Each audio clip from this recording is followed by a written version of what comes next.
ఆంధ్రప్రదేశ్ రాష్ట్రంలో కూటమి అధికారానికి వచ్చి ఏడాది దగ్గర పడుతోంది. టీడీపీలో పదవుల పందేరం పంచాయతీ కొనసాగుతూ ఉంటే సందట్లో సడేమియా అన్నట్లుగా జనసేన బలపడుతోన్న సంకేతాలు అందుతున్నాయి.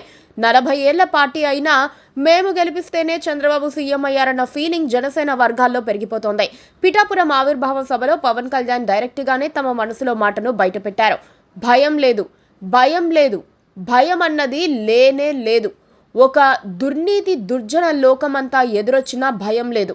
భయం లేదు కాబట్టే అసలే చీకటి గాఢాంధకారమైన వెళ్ళే దారంతా గోతులు గుంతలు లోయలు అగాధాలున్నా, ఇల్లేమో దూరమైనా, చేతిలో దీపం లేకపోయినా గుండె ధైర్యమే కవచంగా ధరించిన వాడిని గనుకే అన్నీ ఒక్కటినే అయ్యి 2014లో జనసేన స్థాపించా.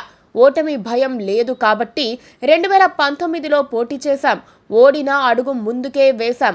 మనం నిలబడ్డాం, పార్టీని నిలబెట్టాం, మనం నిలదొక్కుకున్నాం. నిలదొక్కుకోవడమే కాకుండా 4 దశాబ్దాల టీడీపీ పార్టీని నిలబెట్టాం.